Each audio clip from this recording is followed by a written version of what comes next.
വണ്ടിയുടെ ചക്രത്തിന്റെ റിങ് ഒരു 6 മാസം കൂടുമ്പോൾ മാറ്റും. കരുവാന്മാരെ കൊണ്ട് ഓട് തേയ്മാനത്തിനനുസരിച്ച് അത് മാറ്റും.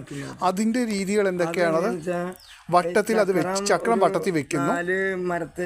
4 ഇരുമ്പ് വെക്കും. ചക്രം കട്ട അല്ല ഇരുമ്പ് മരം കത്തിക്കൂല. എന്നിട്ട് ചകിരി ചിരട്ടയൊക്കെ ഇങ്ങനെ വട്ടം ഇങ്ങനെ വെച്ച് വെച്ച് വെച്ച് വെച്ച് വെച്ച് അതിന് ചൂടാക്കി ഒരു 3 മണിക്കൂർ 2 മണിക്കൂർ വീണ്ടും കത്തിച്ച് അത് പഴുക്കും. തീ മാരിയാവും ഇരുമ്പ്. അപ്പോൾ ഒരു 3-4 വലിയ ഇത് പിടിച്ച് ഇരുമ്പിൻ്റെ തന്നെ പ്ലയർമാരത്തെ കുടിലല്ലേ, വലിയ കുടിൽ കൊണ്ട് പിടിച്ച് ഇറക്കും. സെക്കൻഡുകൾക്കുള്ളിൽ അത് ഈ ചക്രത്തിന്റെ അടിയിലേക്ക് വരും. ഒരു നിൽക്കുന്നവർക്ക് 2 മിനിറ്റും. അന്നതൊരു ആഘോഷമായിട്ടാണ് ചെയ്യുന്നത്. വലിയൊരു ആഘോഷമാണ്. മദ്യത്തിന്റെ ആഹാരവും മദ്യമൊക്കെ ഉണ്ടാവും വേണ്ടവർക്ക്. ഭക്ഷണവും കൊടുക്കണല്ലേ? നല്ല ഭക്ഷണം. അപ്പൊ എത്ര പേരുണ്ടാവും ഈ കരുവാന്മാർക്കല്ലേ കൊടുക്കേണ്ടത്? 8 കരുവാന്മാർ. 2-3 കരുവാന്മാരും ബാക്കി വണ്ടിക്കാരൻ്റെ ആളും. കരുവാന്മാർ കരുവന്നൂരിൽ നിന്നാണോ വരുന്നത്? അത് ഇവിടെ നെടുമ്പാളുണ്ട്, ഇവിടെ ഉണ്ട് കരുവന്നൂർ. സ്പെഷ്യലായിട്ട് ആളുകളാണ് ഈ കാളവണ്ടികൾക്ക് മാത്രമായിട്ടുള്ള ആളുകൾ. അതൊരു നല്ല കാലമല്ലേ, അതൊക്കെ പോയി.